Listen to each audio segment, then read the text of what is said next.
So, Adrian, a lot of energy. I think some really good concepts. Yeah. I'm curious, you had one or two big takeaways? Well, a few things. First off, because she's right. I mean, we've all been doing more on wellness. We've been doing more on taking care of our people, and burnout is on the rise. We're not getting rid of it. It's what we used to say about employee engagement: is we all know about it, but we don't do anything about it.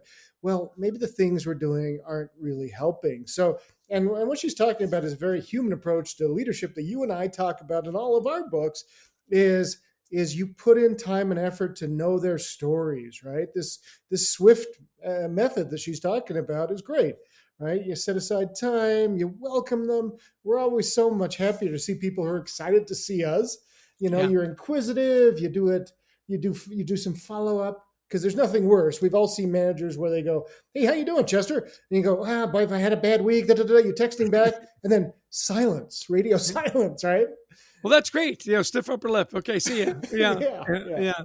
So I like that too. The welcoming. I love that she had welcome them warmly. There's a qualifier there. It's just not, hey, welcome to work. It's warmly. To your point, ask good questions, right, and then follow up. I really appreciated the reflection. I think we never take enough time to reflect. Whether it's to write in our journals or, like you say, follow up or think about what went well that day. What did we learn? What are we going to take forward? Her subculture comment really stuck I with me. love that. Yeah.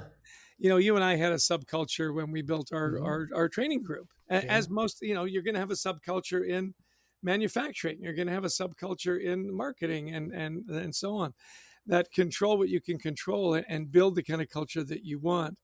The authentic leader, my big takeaway there was you want leaders that are themselves. And then your addition is, be the kind of leader people want to be. Yeah. So many people go, well, if that's what a leader is, count me out.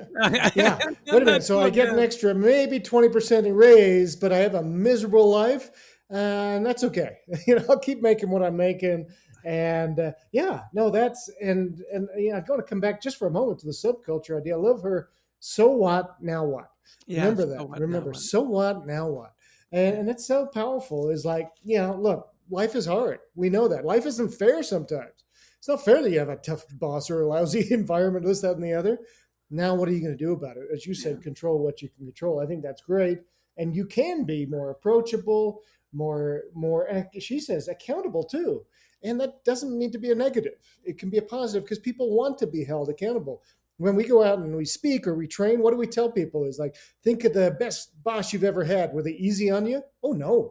They were really asked a lot of me. So, but they knew me as an individual, right? They stretched me. They asked me to do things I'd never done before. Yeah.